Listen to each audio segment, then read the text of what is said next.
today. We're going to do this town hall. It's called We the People. And what we want you to understand is we aren't just talking to talk. We want to talk so you can take action. And this is going to be an interactive experience. We're going to give you tools, information that you can use in the real world. We want you to screenshot stuff. We want you to invite people into this conversation because that's really, I think, what's needed. We need a bigger conversation. We're going to use technology to do it. You know, for me, Black lives have always mattered. That's not new. Black lives have mattered from the beginning of time. What's new is the willingness of people to talk about it. And we have an opportunity to amplify the discussion and to move things forward, especially today. This town hall we're doing, We the People, is going to have some of the biggest voices for change in the country, all in the palm of your hand, including Killer Mike, who is just a legend in my mind. Jamel Hill is going to be here. We're also going to hear from Elaine Welteroth. Now, she's an author, but she's already made history. And she's made history because in the history of Condé Nast, with all the magazines they own and control, only two people have ever been named editor-in-chief, and she is one of them. So please welcome to this conversation, Elaine Welteroth.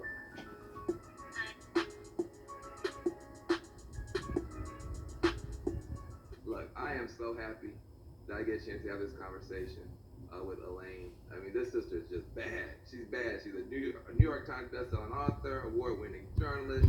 She's been a judge on the new Project Runway. I mean, she messed with Michelle Obama. This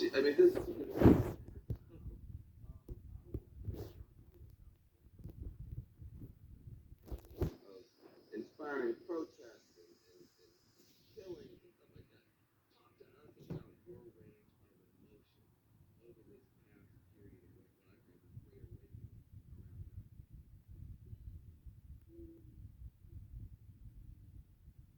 Um, this is not new for Black people in America, right? We have been grieving for a long time around these same kinds of senseless murders. I wrote about, Philando Castile's murder, which really represented in my book, and I wrote about it from the perspective of being one of very few Black people in the office at the time when I was so devastated. It was so hard to get out of bed that morning, let alone proceed as business as usual. And I wrote about what it was like coming into the office that day, expecting, anticipating that other people might be feeling some of what I was feeling, just as humans, as feeling things as humans, and feeling like everyone was able to move on like this as usual. It feels so relevant once again now, thinking, 4 years later, here we are again. But the difference is that the response from the rest of the community, folks who are non-Black, um, are finally seeing this moment as a wake-up call to get off the sidelines and to get involved and invested in this fight for justice.